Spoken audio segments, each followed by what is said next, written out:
Boa tarde, amigos. Estamos nos preparando para a exposição da tarde de hoje.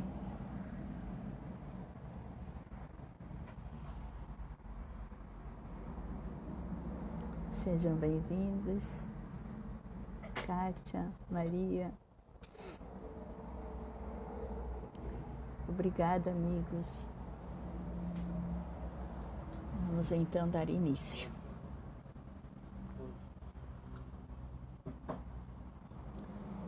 Boa tarde, amigos, companheiros de jornada. Estamos dando continuidade ao trabalho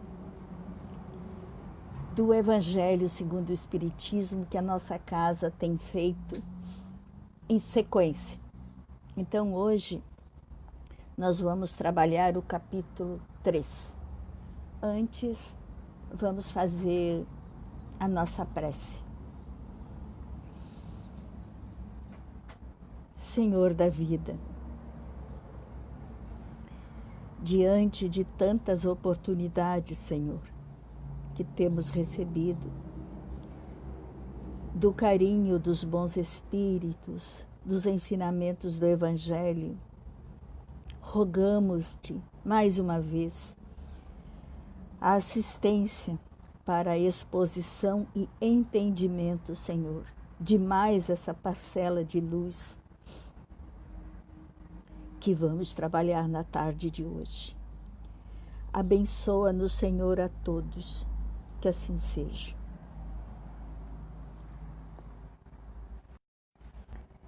Então, Evangelho segundo o Espiritismo, capítulo 3, há muitas moradas na casa do meu Pai. Vamos trabalhar itens 3, 4 e 5. Diferentes categorias de mundos habitados. Vamos resgatar então o item 1 para ilustrar, então, o trabalho. Que o vosso coração não se turbe. No final, vamos chamar a atenção o que nós compreendemos por esta frase no início do capítulo. Crede em Deus, crede também em mim, disse Jesus. Há muitas moradas na casa do meu Pai. Se assim não fosse, eu já vos teria dito, porque eu me vou para vos preparar o lugar.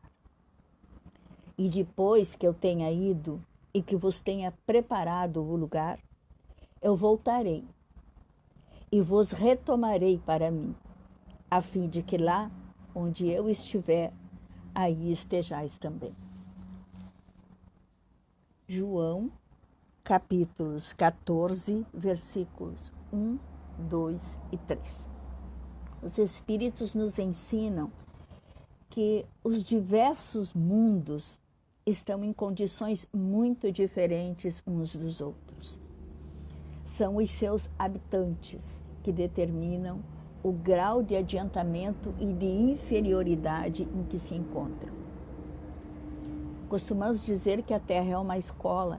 A gente tem este hábito, Poderíamos dizer que é uma escola, a nossa Terra, onde nós vivemos, uma escola de primeiro grau. Porque existem ainda planetas inferiores à Terra, que neste raciocínio de escola, poderíamos dizer que estão na categoria de pré-escola. Nesses, os habitantes ainda são mais inferiores que os habitantes da Terra, física e moralmente. A existência é totalmente material nesses mundos mais inferiores. Existência material e as paixões reinam soberanamente. Se a gente voltar no tempo da Terra, a gente poderá se lembrar do que a história nos conta, dos homens das cavernas, do tempo da pedra lascada, pedra polida, onde as coisas eram muito difíceis, a força é que mandava nessas situações. Então, a vida moral nesses planetas primitivos, quase nula. Quase não havia nada de moralidade. Era realmente a força que mandava. Quem tinha mais força era o mais forte. Imagine a mulher nessa situação, né? Era completamente dominada, né? Tem até umas expressões que dizia assim, que dizem, a gente vê até nos filmes ou de brincadeira, né? Que o homem da caverna pegava a mulher pelos cabelos e a arrastava para a caverna. À medida que esses habitantes vão se desenvolvendo, a influência da matéria vai diminuindo. As criaturas vão se educando e vão compreendendo a necessidade de se respeitarem, né? Chega ao ponto de, nos mundos mais avançados, e isso é uma coisa extraordinária, a vida é, por assim dizer, completamente espiritual. E é uma maravilha. Existem os mundos intermediários entre o mundo primitivo e o mundo ditoso, o mundo feliz, os mundos superiores, né? Há uma mistura, né, nos mundos intermediários do bem e do mal. Ora é o bem ora é o mal que manda, ora é o bem que manda. Sendo a predominância de um ou do outro, segundo o grau de adiantamento dos habitantes. Sempre são os habitantes que determinam o tipo de planeta. A maneira de viver é que faz, a maneira de ser, de pensar, de agir, é que faz com que o mundo seja dessa ou daquela categoria. Não há uma classificação absoluta nas categorias de mundos, mas a gente pode observar o seu estado e a sua destinação. O estado das criaturas que ali vivem e a destinação dessas criaturas. Quando não há nenhuma moral, nenhum respeito uns pelos outros, quando as coisas são feitas de forma abrupta, com certeza é um mundo inferior. Quando muda a situação, quando o homem começa a se preocupar com a maneira como ele age e busca meios de rever a sua posição, é sinal de que o mundo já começa a mudar. Então não existe uma divisória, termina aqui, começa ali. Um interpenetra o outro, né? E também basear-se nas suas diferenças mais acentuadas, né? Principalmente no meio do mundo de provas e expiações, nós vemos criaturas lutando mesmo consigo mesmas para acertar, para fazer um trabalho mais elaborado, né? E a moral começa a se equilibrar, né? Começa a ser importante. Então é isso. Dividi-los de um modo geral é possível, mas como já falamos, não tem como dizer que acaba ali e começa aqui. Não tem. As situações no final de um e no início de outro se interpenetram. Tá? Mundos primitivos seria o primeiro mundo, o mundo inferior, onde a moral é nula, onde as criaturas não têm uma convivência harmônica, né? Os grupos não têm convivência harmônica entre si. E são destinados às primeiras encarnações da alma humana. A alma é criada, primeiro princípio espiritual, quando se vê espírito, encarna então nesses mundos. O segundo mundo seria um mundo de expiação e de provas. É um mundo onde nós nos encontramos agora, onde as almas que ainda têm o que expiar aurem novas forças, repousando das fadigas das lutas. Não, esse é o mundo regenerador, mundo de expiação e de provas, onde o mal domina. Essa questão de mundo de expiação e prova, onde o mal domina, é pela necessidade que nós temos, né, de crescer espiritualmente. Essa é a razão do domínio do mal. Sabemos que o mal é uma escolha do homem. Então, por esta razão, o homem ainda vive situações de sofrimento intenso, muitas vezes, para que o seu despertamento aconteça.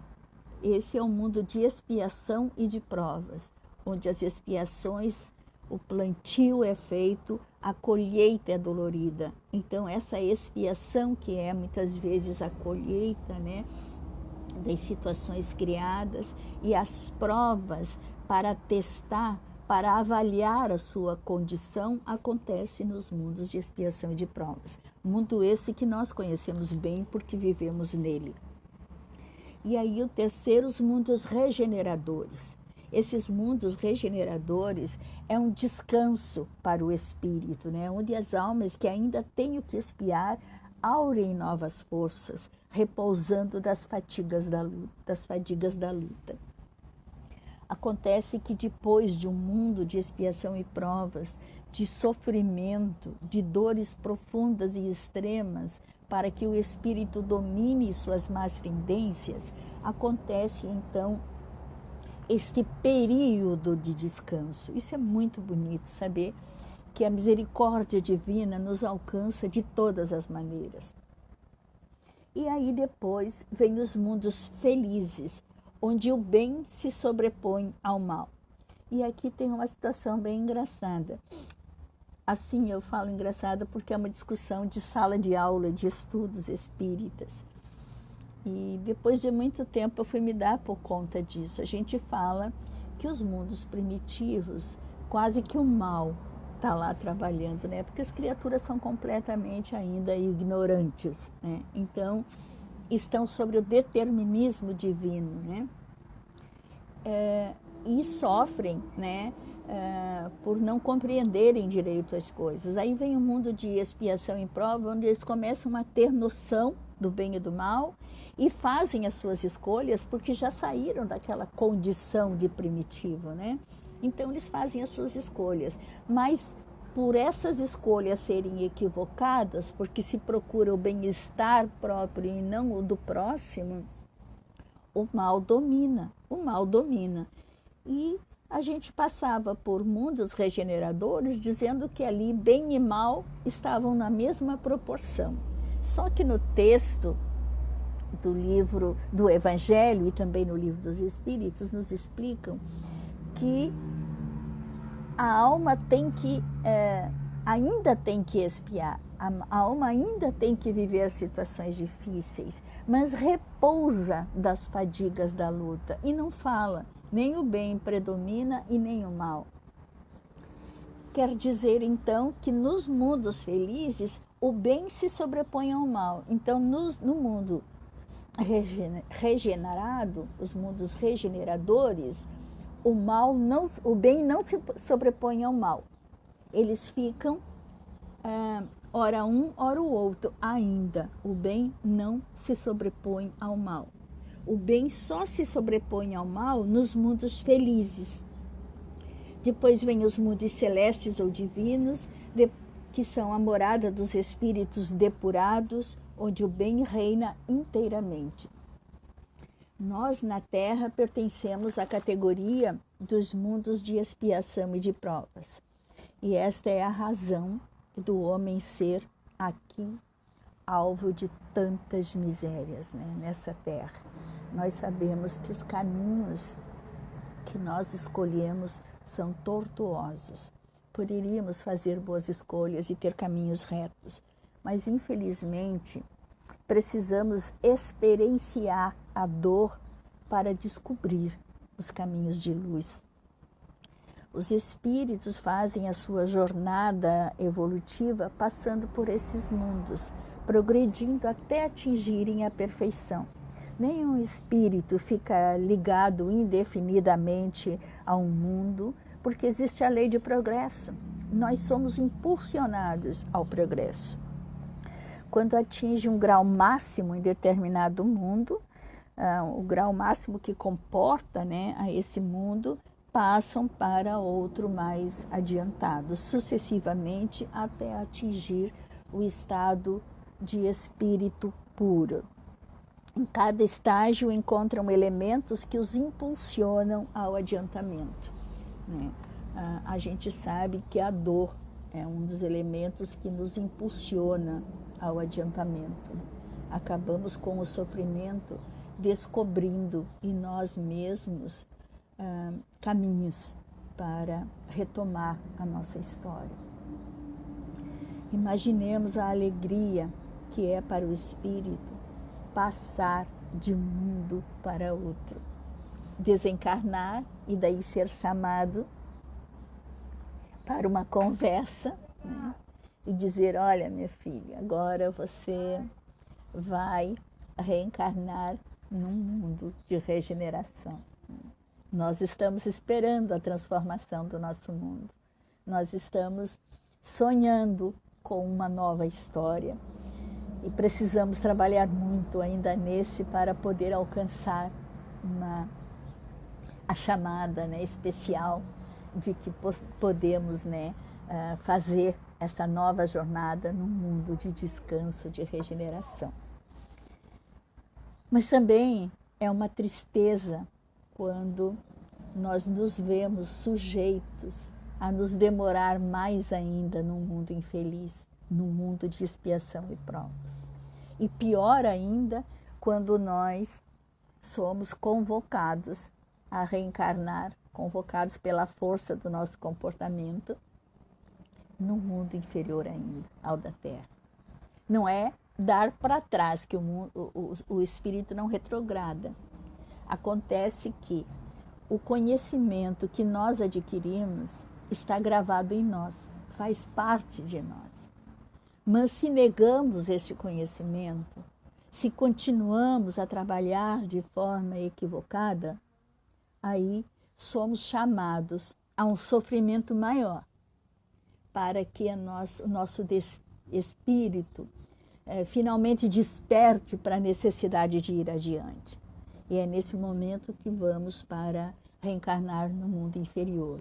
Hoje nós temos esse alerta dos bons espíritos constantemente.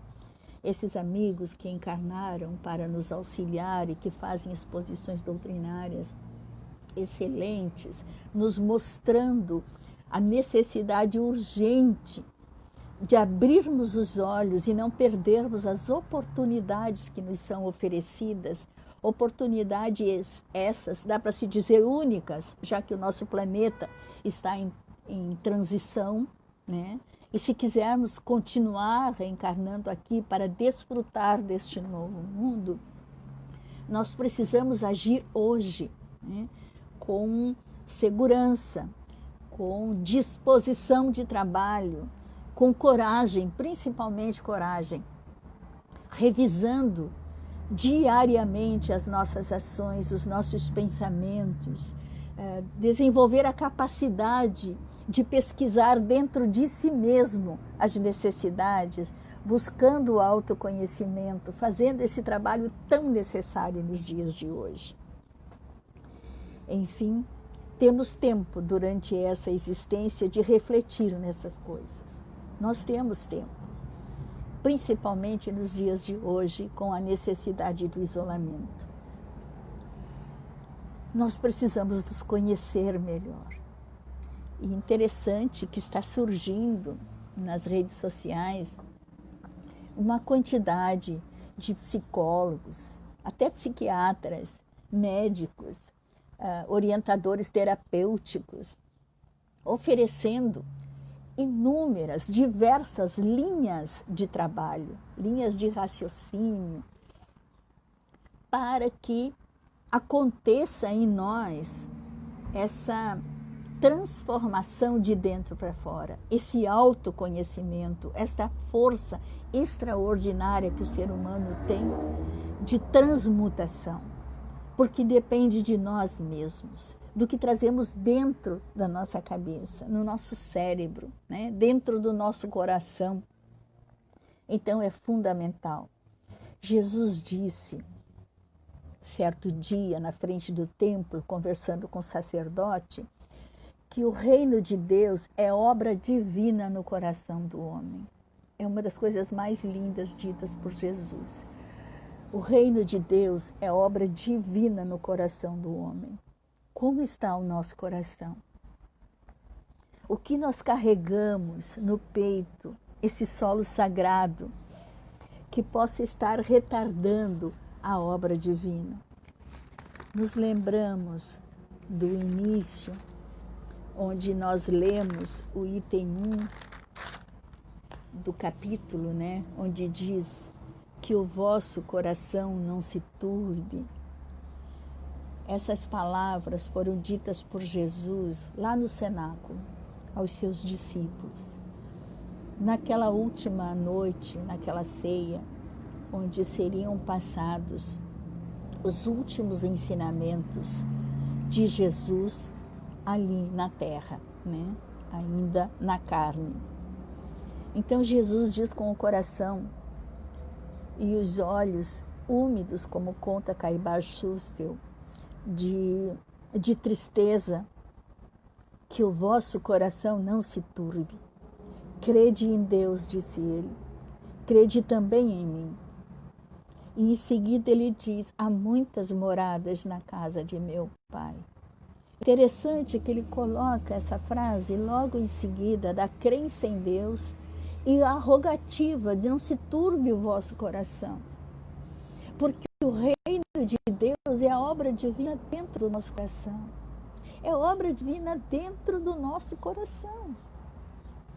Então nós é que vamos determinar para onde vamos e quanto tempo vamos ficar aqui ou ali. A escolha é nossa, avançar ou estacionar. Que o vosso coração não se turbe. Deixe a tristeza de lado, deixe as angústias de lado. Crede em Deus, disse Jesus. E a tua fé? Tens o conhecimento para quê? Por que te mostrei este caminho de luz que o Evangelho tem? Por quê? Por que vivi aqueles anos na terra, passando por tantas vicissitudes? Por quê? De que serviu? Há muitas moradas na casa de meu Pai. Também pode ser entendida como os milhares, os bilhões de corações. Todos eles são uma morada do Pai. E nós sabemos muito disso. Nós sabemos que trazemos Deus no nosso coração. Se assim não fosse, eu já vos teria dito, disse Jesus. Se assim não fosse, eu já vos teria dito. Talvez nem tivesse necessidade de vir até a terra. Mas ele precisava viver o seu evangelho. Precisava deixar esses ensinamentos para que limpássemos o nosso coração.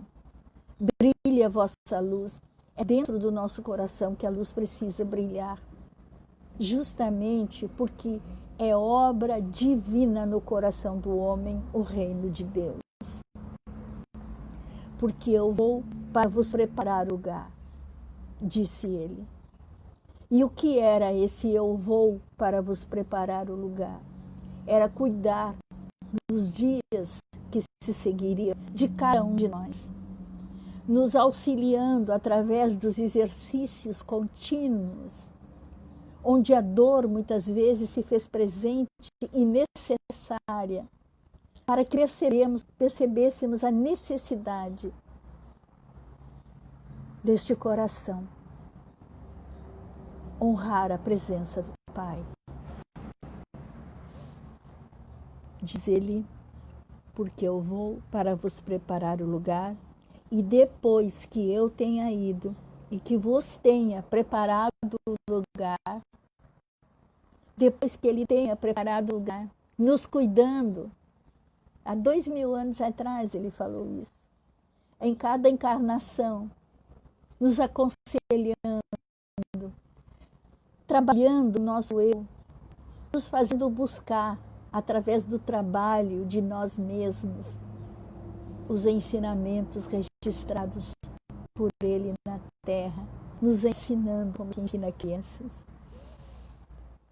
Então, eu voltarei, disse Jesus. Então eu voltarei. Depois da obra divina estabelecida no coração dos homens, aí tudo bem. Eu voltarei e vos retomarei para mim, a fim de que lá onde eu estiver, aí estejais também. E é engraçado que a gente ouve essas palavras e não se dá por conta da profundidade dela. Exatamente como os discípulos.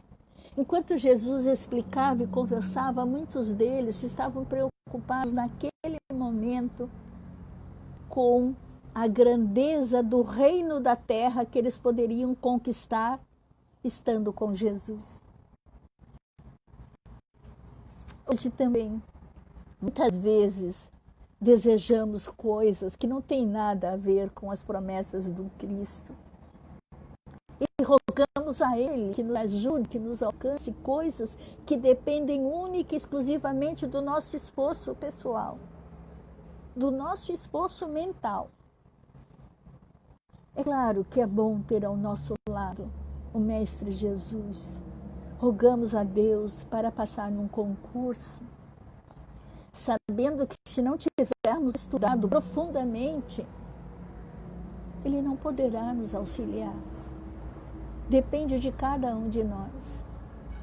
Desejamos benesses que dependem da questão financeira, da questão material, sem nos darmos por conta que só o merecimento poderá nos alcançar. Só o esforço do trabalho, da coragem de enfrentar as incertezas da vida, é que poderemos, então, alcançar esses caminhos. O que não sabemos é que, parece, né, que não sabemos, é que Ele não desiste de nós nunca. Por isso Jesus disse, eu voltarei, Ele está nos esperando. E vos retomarei para mim, a fim de que lá onde eu estiver, aí também estejais. Neste mundo de expiação e provas, ainda temos tempo. Agradecer a Deus a todas as oportunidades da dor, das angústias que atravessamos, porque de cada uma delas saímos melhor do que entramos. Cada uma delas nos mostra uma necessidade urgente de ararmos aquela terra que não está bem arada e de plantarmos boas sementes para que possamos colher frutos saborosos. Que esse texto possa ser lido por cada um de nós com frequência, para nos lembrarmos que os mundos criados pelo Pai, para que nós tivéssemos a possibilidade de crescer, de alcançar esta condição privilegiada, entre aspas, vamos dizer, esta condição melhor espiritual, estão à nossa espera. E não depende de milagres, não depende de mágica, depende do trabalho de cada um consigo mesmo. Depende de discernimento em cada ação, análise e força. Então, irmãos, que o Evangelho, ao ser lido, seja pensado, mas pensado profundamente.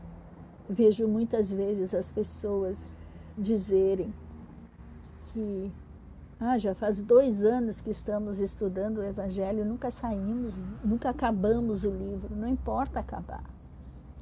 Importa que a reflexão faça parte contínua de cada ponto, de cada vírgula. Porque tem muito ensinamento gravado ali dentro. E esta obra divina no nosso coração, ela precisa de todos os pontos e de todas as vírgulas. É um trabalho devagar. É um trabalho que não é para um dia e nem para uma encarnação. É um trabalho de decisão, de boa vontade, de espera e de força e coragem. Que Jesus nos abençoe hoje e sempre. Agradecendo ao Senhor da vida mais uma vez, por esta grande oportunidade de servi-lo e também de refletir no seu Evangelho, agregando aos nossos dias, às nossas horas, mais responsabilidade e nos proporcionando também chances de crescer através do esforço pessoal. Nos abençoe e nos ilumine, Senhor, e continue dirigindo os nossos dias. Que assim seja. Boa tarde, amigos.